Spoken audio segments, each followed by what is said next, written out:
Sabi ng Stoic philosopher na si Epictetus, panatilihin mo lang sa paligid mo ang mga taong inilalabas ang best version mo. Simple pero mabigat. Ngayon isipin mo ito.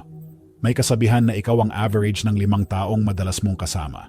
Kung palagi kang napapalibutan ng mga taong reklamo ang hobby, drama ang lifestyle, at negativity ang default mode, ano kaya ang nagiging epekto nito sa'yo? Dahan-dahan, hindi mo namamalayan, nagiging normal ang magreklamo. Nagiging normal ang ma-stress, nagiging normal ang mawalan ng direksyon, at ang pinakadelikado, hindi mo napapansin na unti-unti ka nang nahihila pababa. Kaya gusto kitang tanungin ngayon, nakakatulong ba ang circle mo sa pag-unlad mo? O sila ang unti-unting sumisira sa kapayapaan mo? Sa video na ito, pag-uusapan natin ang 7 uri ng tao na binabalaan ng Stoicism. Mga taong kayang i-derail ang growth mo, mga personality na kayang sirain ang focus, confidence, at emotional stability mo. Pero hindi lang ito tungkol sa pag-iwas. Tuturuan kita kung paano sila harapin gamit ang Stoic mindset, kung paano protektahan ang peace mo, ang oras mo, at ang mental clarity mo. Dahil tandaan mo, hindi mo kontrolado ang ugali ng ibang tao, pero kontrolado mo kung sino ang pinapayagan mong makaapekto sa'yo. Kung ready ka nang i-upgrade ang circle mo at protektahan ang inner peace mo, i-like mo ang video na ito. Mag-subscribe ka para sa mas marami pang Stoic wisdom. At mag-comment ka ng Protect My Peace. Simulan na natin. Number 1. Ang reklamador, the complainer. May kilala ka bang ganito? Laging may reklamo. Mainit ang panahon, reklamo. Traffic, reklamo. Trabaho, reklamo. Gobyerno, reklamo. Pagkain sa restaurant, may mali pa rin. At hindi ito yung normal na paglalabas lang ng saloobin. Ito yung lifestyle na ang pagrereklamo. Walang solusyon, walang action plan, puro rant, puro sisi, puro negativity. Sa unang tingin, parang harmless lang. Hayaan mo na, naglalabas lang ng sama ng loob. Pero dito nagiging delikado. Ang negativity ay parang usok. Hindi mo man sinasadya, nalalanghap mo. Unti-unti, naapektuhan ang energy mo. Napapagod ka kahit wala ka namang ginagawa. Nababawasan ang focus mo, nawawala ang drive mo. Sabi nga ng Stoic Emperor na si Marcus Aurelius, you have power over your mind, not outside events. Ang problema sa reklamador, lagi siyang nakatingin sa labas, sa bagay na wala siyang control. Pero ang Stoic mindset, nakatingin sa loob, sa bagay na kaya mong baguhin. Isipin mo, may ka-team ka sa trabaho na sa bawat meeting, puro problema ang binabanggit. Hindi natin kaya yan. Walang budget. Hindi gagana yan. Imbis na umusad kayo, paulit-ulit kayong umiikot sa negativity. So paano mo haharapin ang reklamador nang hindi ka nadadamay? Una, limit exposure. Kung hindi mo kailangan makasama, bawasan mo. Pangalawa, mental distancing. Isipin mo ang reklamo niya parang bagyo. Maingay, magulo, pero lilipas din. Ikaw ang bundok, hindi natitinag. Pangatlo, i-steer mo ang usapan papunta sa solution.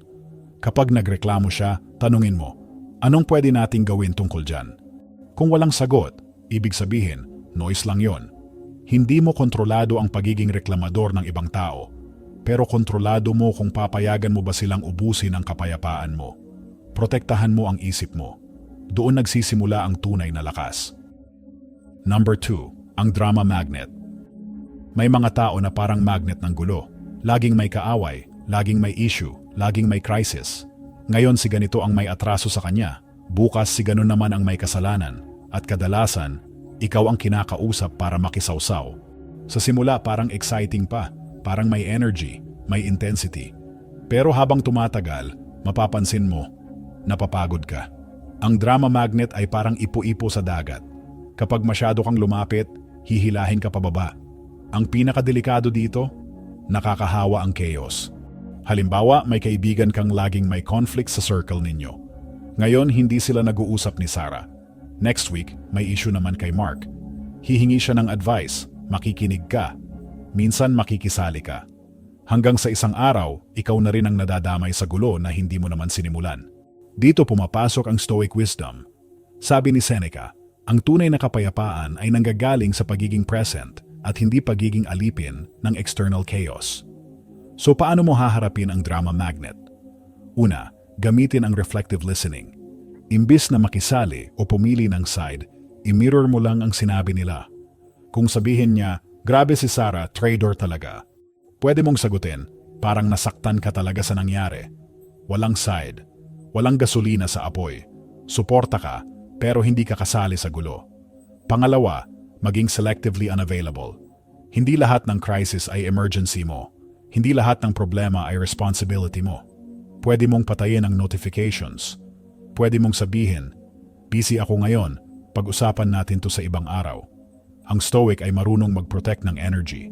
Tandaan mo, hindi mo kailangan isalba ang lahat ng lumulubog na barko. Ang trabaho mo ay siguraduhin ang barko mo ay steady, kalmado, may direksyon, hindi umiikot sa drama ng iba.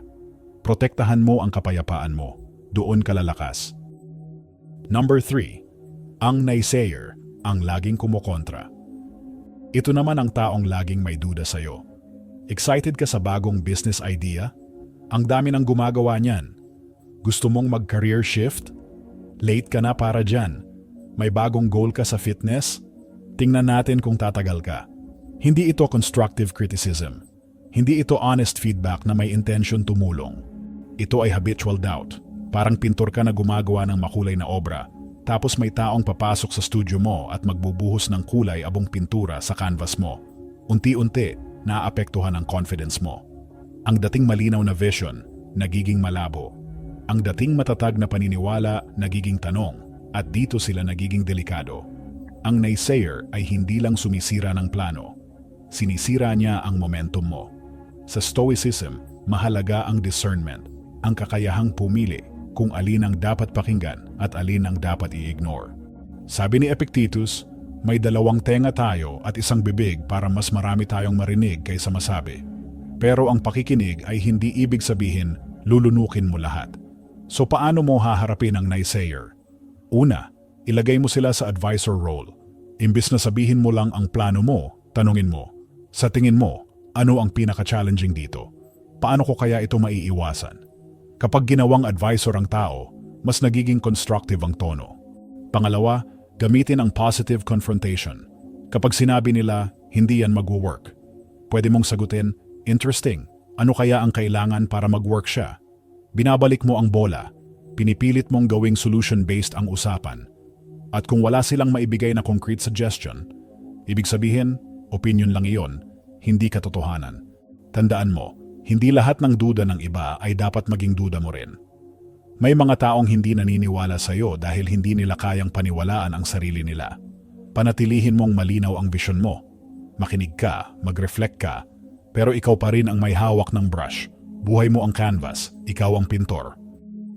Number 4. Ang laging biktima, the victim mindset. May mga tao na sa bawat kwento, sila ang kawawa.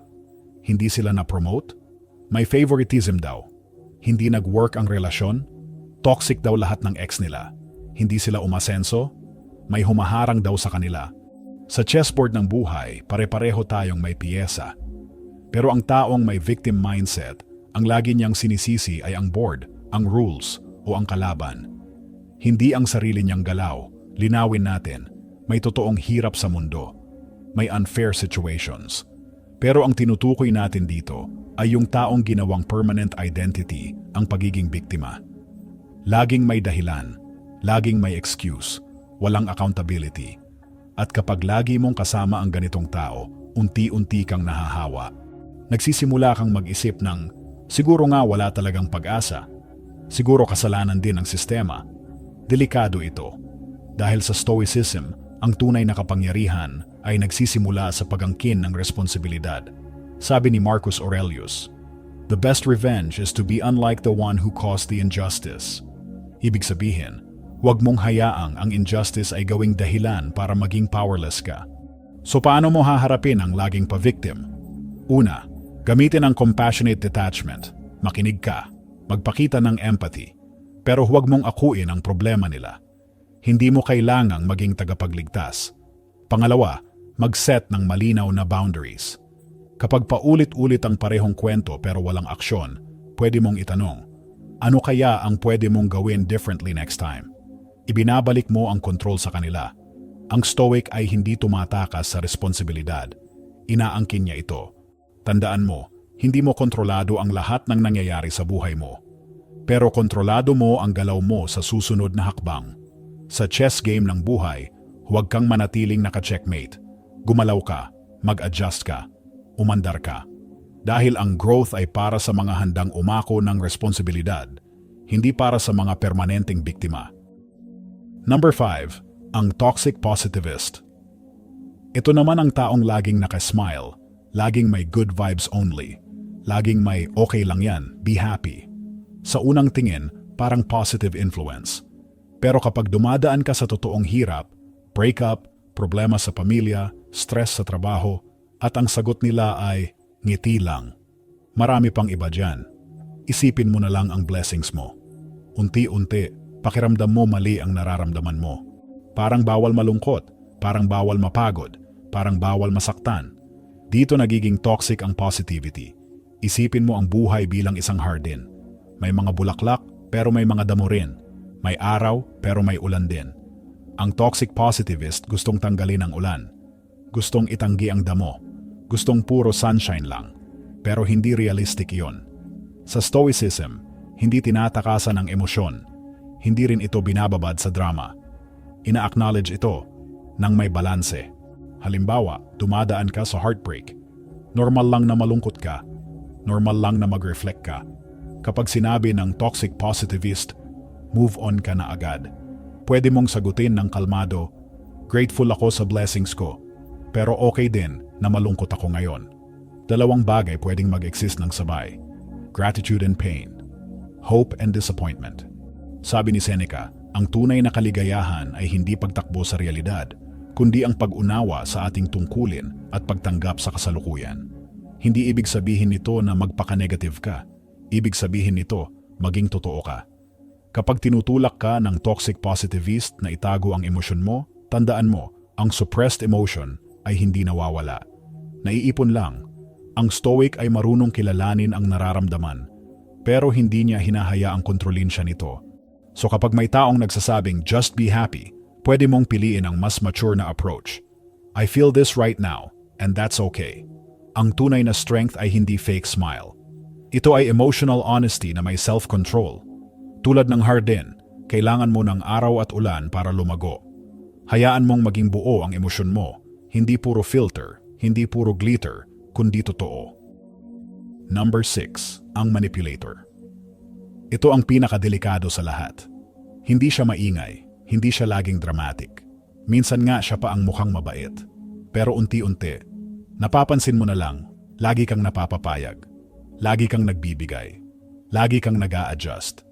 At sa huli, ikaw ang nauubos.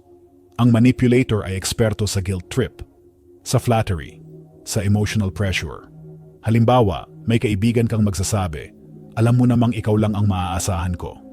Oo na, ikaw kasi mas successful, maliit lang naman to para sa'yo.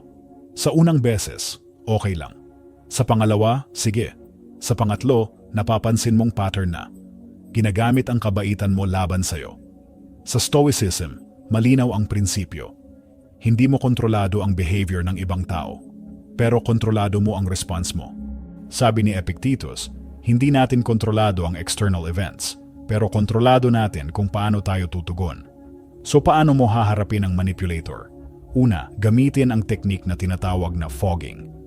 Kapag sinabi nila, successful ka naman, ikaw na magbayad. Pwede mong sagutin ng kalmado. Tama, okay naman ang work ko ngayon. Pero hati tayo gaya ng dati. Walang away, walang emosyon, pero malinaw ang boundary. Pangalawa, matutong magsabi ng firm at kalmadong no. Hindi mo kailangang magpaliwanag ng mahaba. Hindi mo kailangang mag-guilty. Pwede mong sabihin, hindi ako komportable dyan. Oo, naiintindihan kita pero hindi ko kayang gawin yan. Ang manipulator nabubuhay sa predictable reaction mo, sa guilt mo, sa takot mong ma-disappoint ang iba. Kapag binago mo ang response mo, nawawala ang power nila. Tandaan mo, ikaw ang may hawak ng panulat ng buhay mo. Huwag mong hayaan na may ibang mag-edit ng story mo nang hindi mo alam. Ang pagiging mabait ay hindi pagiging sunod-sunuran. Ang pagiging stoic ay pagiging kalmado, pero matatag. Protektahan mo ang values mo. Protektahan mo ang boundaries mo. Dahil kapag wala kang malinaw na hangganan, madaling pasukin ang mundo mo. Number 7. Ang time vampire. Ito ang taong hindi mo agad napapansin, pero siya ang unti-unting kumakain ng oras mo. Hindi siya laging toxic, hindi siya laging negative. Minsan, mabait pa nga, pero laging may istorbo. Habang nagwo-work ka, may trivial na tanong. Habang nakafocus ka, may random na kwento. Habang nagpapahinga ka, may biglaang lakad na hindi mo naman gusto. Sa simula, parang maliit na bagay lang. Okay lang, saglit lang naman. Isang beses lang. Pero kapag araw-araw na, nasasayang ang momentum mo. Napupunit ang focus mo. Nauubos ang energy mo.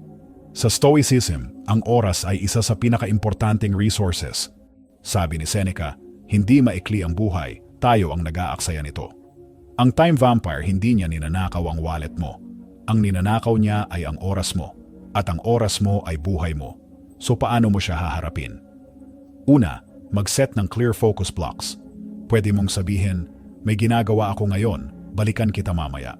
Simple, direct, walang guilt. Pangalawa, matutong magsabi ng hindi sa mga imbitasyong hindi aligned sa priorities mo. Hindi mo kailangang gumawa ng excuse. Pwede mong sabihin, salamat sa invite, pero pass muna ako. Hindi iyon rejection sa tao, iyon ay protection sa oras mo. Pangatlo, protektahan ang pinaka-productive mong oras ng araw. Patayin ang notifications. Maglagay ng boundaries. Tandaan mo, hindi lahat ng urgent ay important. Hindi lahat ng imbitasyon ay opportunity. Ang Stoic ay marunong pumili kung saan niya ilalagay ang energy niya. Sa orkestra ng buhay mo, ikaw ang conductor. Huwag mong hayaang may biglang pumasok na sisira sa harmony. Ang oras na nasayang, hindi na maibabalik. Kaya piliin mong mabuti kung sino ang may access sa schedule mo. Dahil kapag inalagaan mo ang oras mo, inaalagaan mo ang direksyon ng buhay mo. Ngayong napag-usapan natin ang 7 uri ng tao na binabalaan ng Stoicism, may mas mahirap na tanong, handa ka ba? Ikaw kaya, minsan, ang isa sa kanila? Madaling makita ang reklamador sa iba. Madaling punahin ang drama magnet. Madaling mainis sa manipulator o time vampire. Pero ang tunay na Stoic ay hindi lang tumitingin sa labas. Tumitingin din siya sa loob. Baka minsan, ikaw ang laging nagrarant sa group chat. Baka minsan, ikaw ang laging nagdadala ng issue. Baka minsan, ikaw ang nagdi-dismiss ng emosyon ng iba dahil gusto mo lang good vibes. Hindi ito para sisihin ang sarili. Ito ay para magising. Sa Stoicism, ang growth ay nagsisimula sa self-awareness. Sabi ni Marcus Aurelius, ang buhay ng tao ay kung ano ang ginagawa ng kanyang isipan. Kung gusto mong maging mas mabuting tao, mas mabuting kaibigan, mas mabuting partner, mas mabuting leader, simulan mo sa pagtanong, energy ba ako na nakakaangat o energy na nakakaubos? Ang Stoic ay hindi perpekto, pero responsable siya. Kapag nakita mong may toxic pattern ka, baguhin mo. Kapag nakita mong may victim mindset ka, akuin mo ang responsibilidad. Kapag nakita mong ikaw ang time vampire, igalang mo ang oras ng iba. Hindi ito tungkol sa pagiging harsh. Ito ay tungkol sa pagiging honest. Dahil sa huli, hindi lang ang circle mo ang humuhubog sa'yo. Ikaw rin ang humuhubog sa circle mo. At kung gusto mong mapalibutan ng matitibay, kalmado, at growth-oriented na tao, simulan mo sa sarili mo. Ang tunay na Stoic ay hindi lang umiiwas sa toxicity. Tinitiyak din niyang hindi siya ang pinagmumulan nito. Ngayon, tanungin mo ang sarili mo, anong klaseng energy ang dinadala mo sa bawat kwarto na pinapasukan mo? Sa huli, ito ang tandaan mo. Protect your peace. Hindi lahat ng tao na lumalapit sa iyo ay dapat mong papasukin sa inner circle mo. Hindi lahat ng kaibigan ay healthy para sa growth mo. At hindi lahat ng relasyon ay aligned sa direksyon na gusto mong tahakin. Piliin mo ang circle mo. Dahil ang character ay contagious. Kung palagi kang kasama ng reklamo, magiging reklamador ka rin. Kung palagi kang kasama ng driven at disiplinadong tao, tataas din ang standard mo. Hindi ito pagiging isnabero, hindi ito pagiging mayabang. Ito ay pagiging responsable sa energy at future mo. Ang Stoicism ay hindi lang tungkol sa pagiging matatag sa gitna ng gulo. Ito ay tungkol sa pagiging matalino sa pagpili kung anong gulo ang papayagan mong lumapit sa'yo. Kaya ngayon, magdesisyon ka. Pipiliin mo ba ang chaos o pipiliin mo ang growth? Kung ready ka nang maging intentional sa circle mo, mag-comment ka ng I choose my circle wisely. At kung may natutunan ka ngayon, i-like mo ang video na ito, i-share mo sa mga kaibigan mo, o mag-subscribe para sa mas marami pang Stoic wisdom. Hanggang sa susunod, piliin mo ang kapayapaan mo.